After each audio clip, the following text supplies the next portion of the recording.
Good evening, everyone, and welcome to Adela Santi on the occasion of an in-conversation between Nicoletta Lambertucci and Jenkin van Zyl. I'm Cleo Roberts-Conredi, the Director of Artists and Research here. I am going to give you a brief intro to these two fantastic talents, and then we'll let them have a conversation, and then we'll open out into questions. Nicoletta is the first ever curator of contemporary art at the Box in Plymouth, and their programme is astoundingly diverse. She's just opened a show by Hannah Quillen and Rosie Hastings, and also Sue Williamson, which I really recommend you going to. There's a fantastic review in the FT, I believe. And she's also worked internationally curating the Serbian Pavilion at the 58th Venice Biennale. We have Jenkin, who needs very little introduction, but to say that several critics have called him one of the UK's most exciting artists right now is not an understatement. And this show has been testament to that. We've been inundated all week round, very frequently tripping over many people staying here fixated by this fantastic film. So I will leave it to you two to unpack some of the themes and say thank you for joining us all this evening. Thank you. Thank you. Hello, everyone. Thanks for being here, and thank you for the lovely introduction. And, well, shall we start? I think let's just start from the basics. Mm-hmm. Surrender. Who is the title of the show, but is also the title of the film.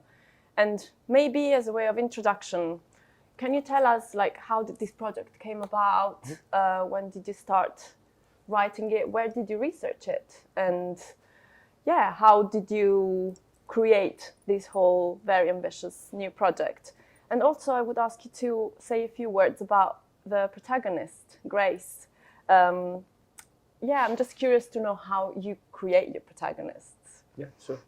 Yeah, so this film I started working on about 18 months ago when I graduated from the RA. And it kind of takes reference from three key points of research. So the first is 1920s and 30s dance marathons that happened in America. And they were these kind of long-form pageants of fatigue in which couples would dance like near non-stop for the potential like cash prize or like glimpses of fame or kind of as the 20s roared into the 30s and the depression kind of kicked in, they became increasingly kind of desperate displays of suffering in public. And I was interested in them both from like a choreographic perspective, as these amazing images of couples that are kind of at their like third month on the dance floor, kind of circulated in these like kind of flows of fatigue and kind of you would stay in the competition so long as you were like shuffling. So they're often like these kind of like minimal micro collapsing gestures. But I was also interested in them as kind of proto-reality TV in the they would often be highly manipulated by storyline producers that would kind of create these moments of like weddings or kind of imagined like love stories between contestants. And so they sort of like prefigure the sort of contemporary attention economy that we have, and have a similar relationship towards like spectacle and entertainment and suffering and a kind of general economic like climate that maybe we see today. So that was like a key narrative prompt. And then I was also doing research into Japanese love hotels that are like short stay hotels that you can book by the hour, and often before they kind of got legislated more strictly by the government, they were highly fantastical spaces. So they kind of Disneyfied the idea of sex and provided this like strange sanctuary of desire that you'll see stuff like a fairground wheel that has like a bed and like a fuck bench in the middle, or maybe like a dinosaur that's tongue like turns into a pillowcase. And then I was also interested in this idea of the Rat King, which is this like cryptid kind of lore of this idea that rats, when kind of nestled in a cold burrow, through, because they have like semi-prehensile tails, so they can kind of grapple together. The idea is that like through them trying to seek warmth and collective kind of sanctuary, that their tails will become knotted together by the increasing frozen like shit and spit and kind of dirt that accumulates in the burrow. And so that became this sort of prompt for, I guess, exploring this idea of the self and other and how that interacts with the notion of community or a group. And so often, like when I go about like making films, these kind of points of research are quite disparate and like maybe don't have immediate parallels, but through kind of reworking and like iterating them, they start to like make a rabbit warren of kind of research that like knots together like a rat king might or whatever.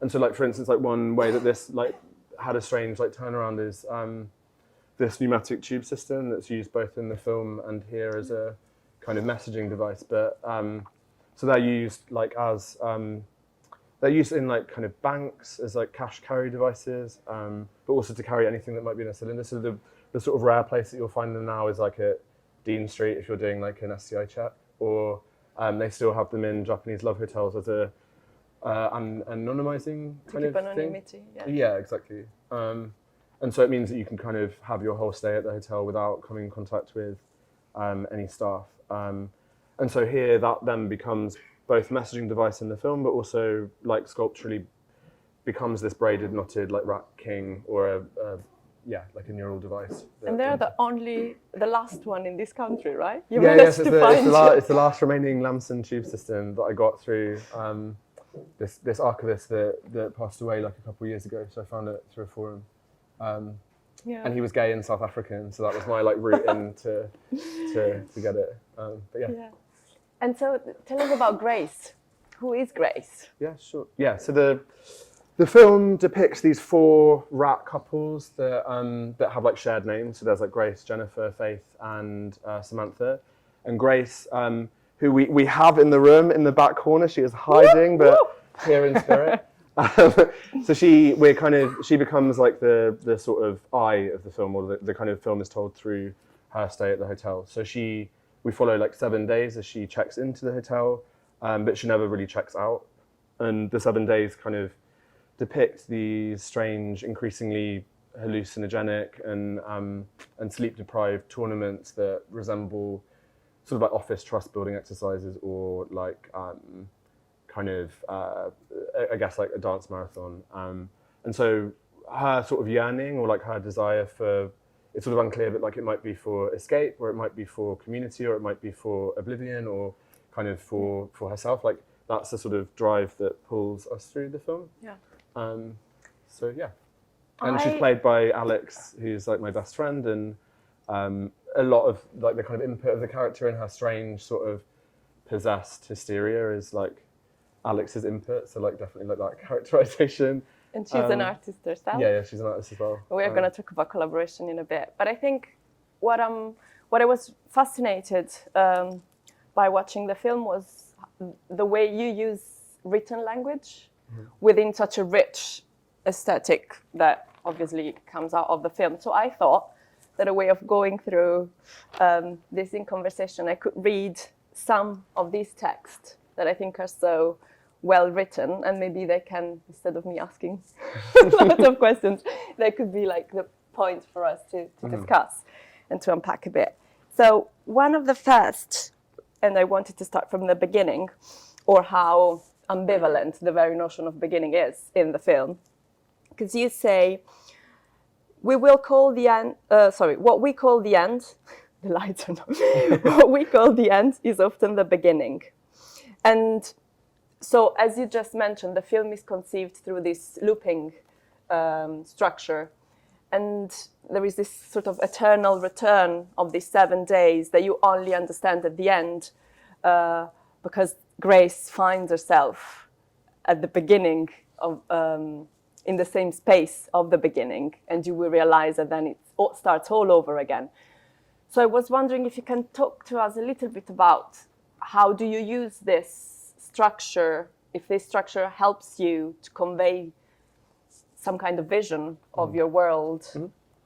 Yes, I think on like a formal level, I'm interested in this like strange way of viewing cinema that you get in in galleries or museums, that you're constantly like the characters are, so long as the projection is switched on, they're like kind of trapped within the museum's like formal mode of looping. And so I'm always, and I'm also interested in kind of deviating from this expectation that narrative has to kind of have forms of progress or like uplift. And so I'm more interested in narratives or that are oriented towards this idea of cycles or loops. And I think I'm interested in that to kind of collapse ideas of the historical and the modern, or to kind of show like how much of the world that we live in now is sort of remnants of worlds that have ended like many times over in the past. And to look at that not necessarily as like a site of constant like trauma. It's not like a trauma loop that they're stuck in, but rather it's like a balancing device of kind of collapsing binaries of horror and pleasure. And so like the characters might undergo kind of quite terrifying or horrific ordeals, but there's always sort of sites of rejuvenation, or there's this potential for things to be kind of like reconceived through this idea of looping. And so there's a kind of ambivalence there that I'm interested in. Yeah, because it's never clear if actually Grace realizes that there is this constant restarting of the same week or not. At points, looking again at the film, you think she's totally aware, and at others, you think there is complete oblivion through all these hallucinatory moments of exhaustion. What I also would like to talk about is this idea of reality, and how reality is almost something to reject, or something that can be remodeled. And so the phrases that I wrote down from the film were, we congregated because we all craved the same thing, escape. Another phrase that I loved was, if reality was failing on us, we could count on each other. And the last one is, all together, all alone, which I think connects to this idea of the racking that you just explained, but also I felt, this relationship between reality and how we as individuals move through the world. And so going back to what you were saying before, maybe we can unpack this now a little bit more. It's like that relationship between the creation of a self and how that kind of develops or not, or goes very bad when we are part of a community. And I know the word community has, it's very complex, especially nowadays, sometimes gets used and abused. But can you tell us a little bit about that, and how, this group of half human, part rats, talk or not talk to each other? There is also a doppelganger at the very beginning, which I think is quite of a key element to understand the unraveling of all the events. And I found it was so fascinating to see how the relationship between Grace and her doppelganger develops through the film. There is always this sort of love-hate, the need of the other, and the kind of necessity of being on your own as well. So, yeah, I was wondering if, also just from a kind of structural level, when you write or when you think about the film, how do you think about the self in relation to a community? Yeah, so to go back to the quotes things, I think I'm kind of, because I think it's like really naive to feel like optimistic in this moment, even though I think art is like an important space for imagination and prefiguration, and that we should like hold as much optimism with that as we can. And obviously like there's this kind of general like overlapping sense of long emergency and kind of narratives of doom, like it's a very like doom laden and kind of apocalyptic fetishized moment in culture.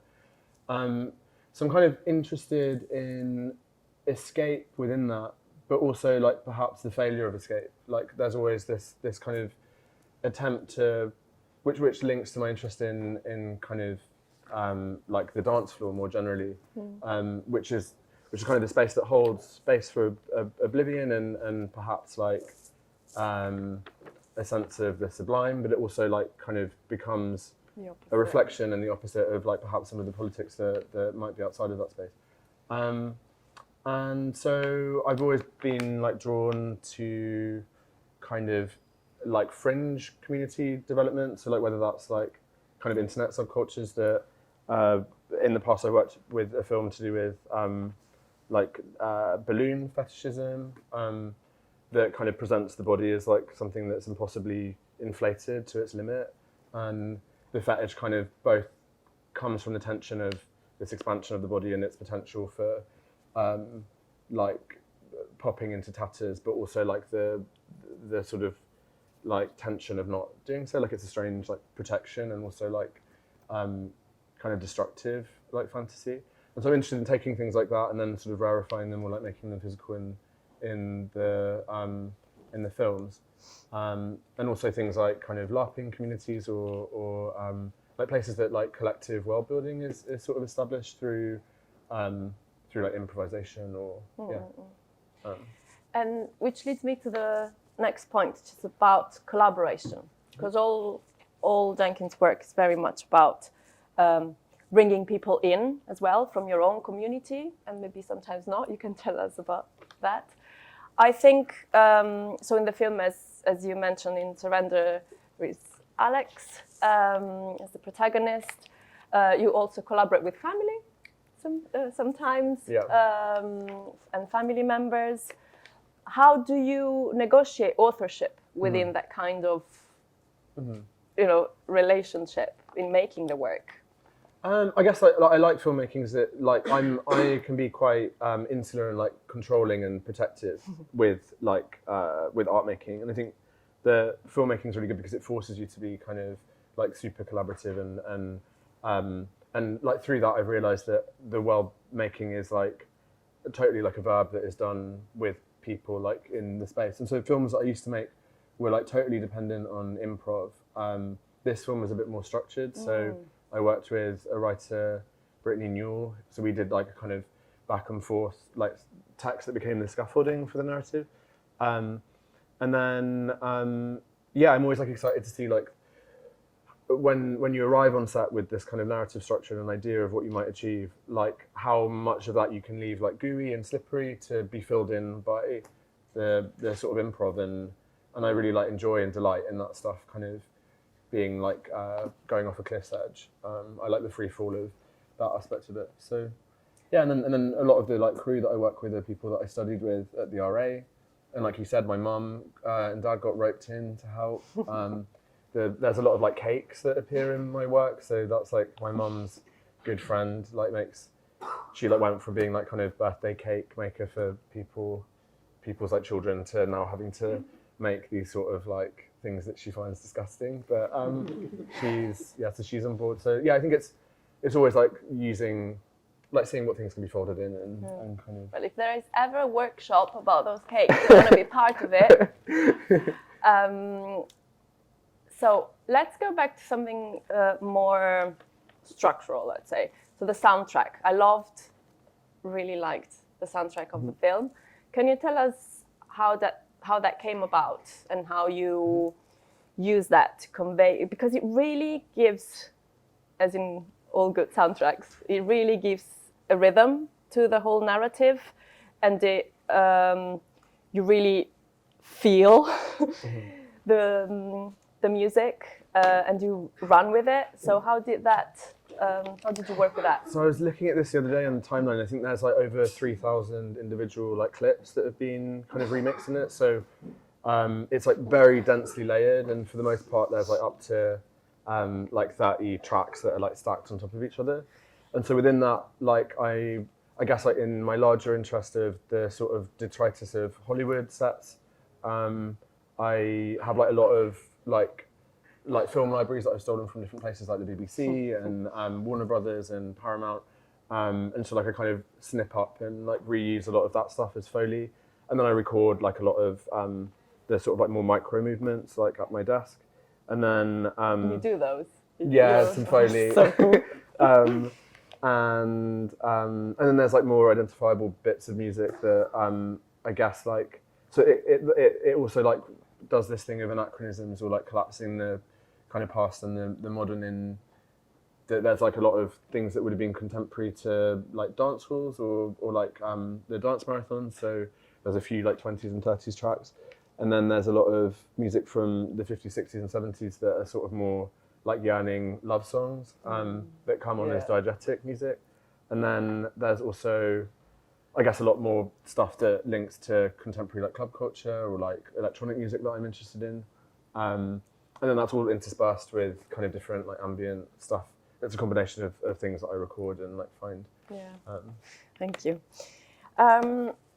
So towards the mid part of the film, we really see how there is this sort of like the peak moment where this narrative that you talked to us about, this dance marathon in the 20s and 30s in the US is really visible. And I just would like to go a little bit more into that. And particularly, I picked this couple of sentences. When did we start to romanticize doom? And I don't know when we fell in love with the end, but we needed to be worn out, to be haunted, to be slapped so hard our skulls echoed. So obviously this idea of the marathon is related to the dichotomy of exhaustion and getting recharged by something else. In the film, they get this really short like time of sleep, which they are really, you can really feel the pain of the alarm going off every 40 minutes, 45 minutes? Yeah. But also you designed this energy drink that is called Limitless Growth. So I'm quite interested in this sort of merging of, you know, the opposite and this sense of exhaustion, and how these characters at some point reach this moment where they can't almost stand, and there is this sort of total hallucinatory moment, and how they are really kind of like used up. And there is a beautiful scene where you used, and I really want to know where you made those matches.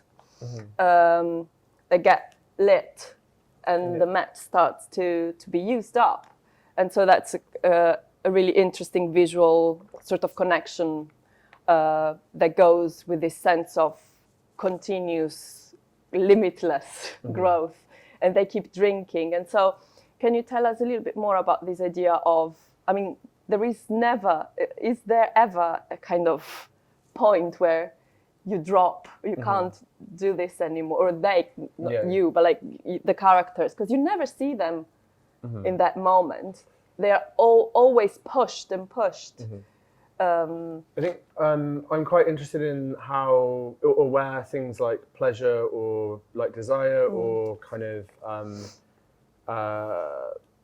like how that interfaces with structures of power or control. And so I guess like in the dance marathons, like leisure became a space in which people could like seek claims to autonomy or to kind of make money, but it also became this site of competition and leisure as sort of as like power imbalance. And generally like that kind of feeds into my attempt to sort of collapse as many like binary oppositions as possible. So whether that's like ideas of front and backstage, or desire and repulsion, or kind of failure and productivity. And yeah, in the film there's this kind of compulsive strange liquid in the form of this limitless growth that is constantly like the sort of additive device that keeps them propulsed forward. And so then in the backspace there's kind of, in here there's a sort of sculptural liquid flooded space that has this mirrored floor that like inverts these stacks and pyramids of the energy drinks that hold the trophies that are given to the characters in the end of the film. And I guess that's this attempt to like collapse this sense of productivity and failure, or Because I mean, one of the questions that I think I did ask you already one of the first times that we met was like, so is for you the kind of, if there is an answer, but like surrender as a title, you know, is like the answer or the sort of result of surrendering, is that a way to sort of embrace chaos where there is no kind of duality or binary structures, or where you can't plan things, you know? I feel almost going back to the looping structure, you know, like you can't really control, or you try to control by knowing that that is the kind of world, and that will always be the same. So there is that, you know, constant desire to be in control, but actually surrender is the complete opposite. Surrender is vulnerability. Surrender is giving up all potential to be in control of something. Yeah. And I guess that both plays into this idea of the marathon, but then more broadly into the idea of like a sense of self, or this kind of liquidity or slipperiness between the characters. Yeah. And then it kind of exists in the film as this like chemtrail that Grace like etches out onto the ceiling of the hotel with a candle, and it becomes this like strange like ghostly thing that says "Surrender, Grace." But it's actually like it's because I've got a tramp stamp that my friend Brittany that wrote the film with me, or some of the narrative text, like she gave me a tramp stamp that said "Surrender, Jennifer" on my butt. So that's like the where the chemtrail came from. Yeah, because I mean, probably I should have mentioned at the beginning, but I'm sure you've all realized that the space of the gallery is divided in 3 sections. And so at the beginning you enter into this hellmouth, is that how it's called? Yeah. So it's kind of portal that brings you into, that is the same as in the film, as you can see. And then in here you are in the hotel room, and then in the last space you are in the Victory Ball, which brings us to the sort of last, if there is an end, part of the film. And so I wondered if we want to talk a little bit about like how these trophies, because, you know, Grace towards the end, she doesn't win anything, or she does win something. It's like, what is it? It's the... So the idea is that like she's kind of lured forwards through the whole week with the promise of like some kind of sense of victory, yeah, or prize. victory, yeah. Like she's ultimately like led through it, and at what would be the climactic moment of the film, she gets like a kind of box of like bashed up chocolates and like a appreciation. Kind of appreciation. That's the word I was looking for. And so it's this sort of like moment of anti-climax. And she's totally like, she can't almost, I mean, at least like that's how I see it, exactly, yeah. totally. And then you wonder, is she ever gonna win? I mean, that's the question that I would ask myself. I'm not particularly a competitive person, but indeed, like, you know, it is presented as a competition, you know, somehow. I feel it, at least you can say otherwise. So yeah, I was wondering like how this idea, because again, we go back to this sort of collapsing of binary systems, because again, there is no winner or loser, but there are trophies laying around, and what she gets is an appreciation award, which is very underwhelming, and so it all starts again.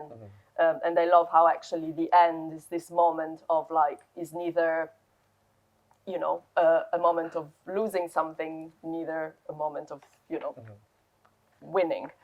I would like to ask you about, because clearly surrender within, you know, your practice is kind of a much more ambitious project.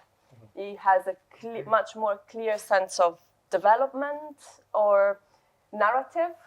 Development, I don't really like that word, but more of a like clearer narrative that propels through the film. It's also possibly quite of the, you know, in terms of length, it's quite of a long film.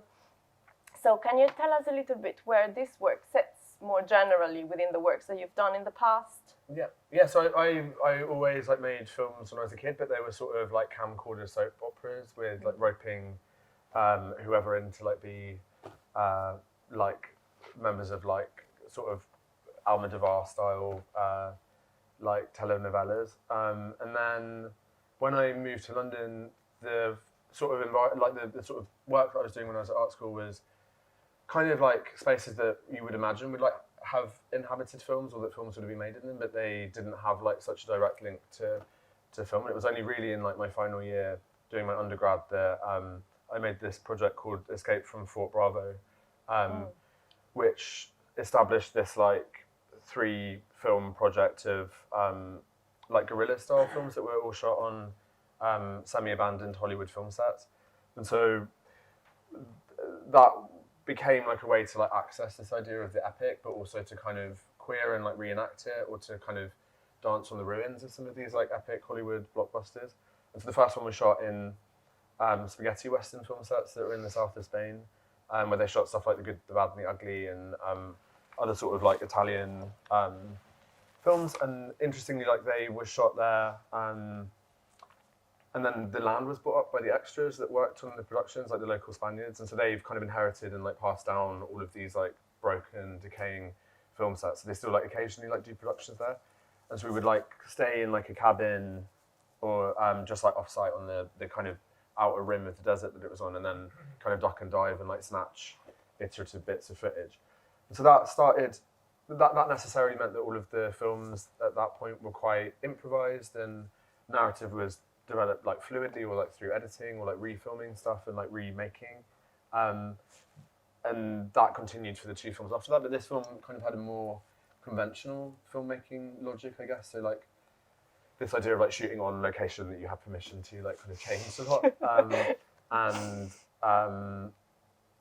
I think at the minute I'm trying to balance like some of that adrenaline-led filmmaking and like what I learned from doing that, but sort of also like what I can gain from like things that have a more conventional like filmmaking language. So I guess this is like the first step into something like that. Yeah. Can you tell us, where do you do your research? Like, does it come a lot from literature? I mean, you said already in relation to music, I guess. Mm-hmm. But can you tell us a little bit more about films or other artists that you have been looking at, if any, or, you know, if it doesn't relate at all to art, if it's more like clubbing scenes or something? It's interesting that I think like for the last like 6 months, I've been editing, so that's like such an insular and like non kind of generous like outward looking headspace. But I think when I'm like trying to develop something, it's about like remaining open to kind of whatever stuff floods in. I think the internet's like a really bad place for research now. It's really hard to like not get bounced back to like really like, it's hard to like kind of network deeper and to get like interesting information through that. So I still try and like get as much kind of resources that are like offline or like in the real world, whether that's like visiting spaces that you can get a hold of like materials that are like more bizarre, or like, but most of my references come from like film, I guess. And so like some of my favorite film is Mulholland Drive, or like I really like for this film, like I was really interested in They Shoot Horses, Don't They?, which is a film about dance marathons, and also Climax, which is a film by Gaspar Noé, The Red Shoes, which is another film about kind of compulsive propulsion in dancing. And in terms of like artists, I really like Mika Rottenberg, that kind of makes these fantastical spaces of like network labor and uses like performers in a really interesting kind of politically confused, like nuanced and difficult way that I think is cool. Yeah, to me, it made me think a lot about also American artists like Ryan Carton, for instance, or Matthew Barney. Yeah. I don't know if you look at these. No, works, Ryan. When I saw the Ryan Carton show in Venice, so that was like in 2015. I think it was like my first year in university. Like that was like a huge like gear shift for my brain. But like I revisited them recently, like the Santa Jenny films, and it's interesting. In obviously, like he prefigured the kind of way that like even like TikTok videos are made now, and the way that we consume information, but it almost seems like steady and like calming in relation to the way that you can view information now, and how surreal and hallucinant that can be. So like it's like weird in relation to how uncanny and sort of forward thinking it used to be, and like how almost like trite and slow it is now compared to like the vicious onslaught of information. But yeah, I think that was like a really important one for me, for sure. Yeah. I know we spoke a lot about this, and we spoke especially if we wanted to talk about this in this platform or not, because you graduated from the Royal Academy in 21, and I think it would be good if you wanted to tell us a little bit about how your work sort of changed or not through that period. How do you feel now that you're not in the education system anymore? Yeah. And in general, how do you feel about that kind of really intense, really focused moment when you are in an institution? Yeah. And if that was a success or not, again. So it's funny, like when you talk to like any like RA students, like we all love to like make out as though it's there's a kind of like sense of internal chaos and like, oh, it's like so, like people love to moan about it when they're there, but it is like the most phenomenal place in that, and like should be really like treasured in that it's like the only like free art school that's like left in the UK, and they give some level, although it's like nowhere near enough to like cover living in London, but they give some level of kind of financial support to the students. And I think that like time period of having like 3 years that has like a sort of like rigorous like dialogue and like space for kind of experimental thinking was like really like totally was the way that I like accessed like this kind of filmmaking now. And I think that, you know, it's a shame given the wider institution, like the wider sort of government cuts on arts education, that it's likely that the RA will become the only thing of its kind in the UK because of its different funding model. And that's like a real like shame. So yeah, I mean, yeah, I think that was like really like formative for me, for sure. And how do you feel that you're out of the like? Do you feel like more empowered, or do you actually feel more fragile because you're outside of the kind of structure? I think it's we had an extra year because of COVID, so like we had a sort of COVID ghost year, in which point like I think we all like outgrew it so intensely that like getting out of the door was like a relief. But you know, it's like it's difficult. Like you then enter into all of the precarity of like living in London as an artist, like from like, you know, like being able to make work amongst other commitments and like the kind of the studio, like all of the things that are like crumbling and constantly shifting in London. So that's obviously like inevitably like difficult to plot out. Yeah. Sure.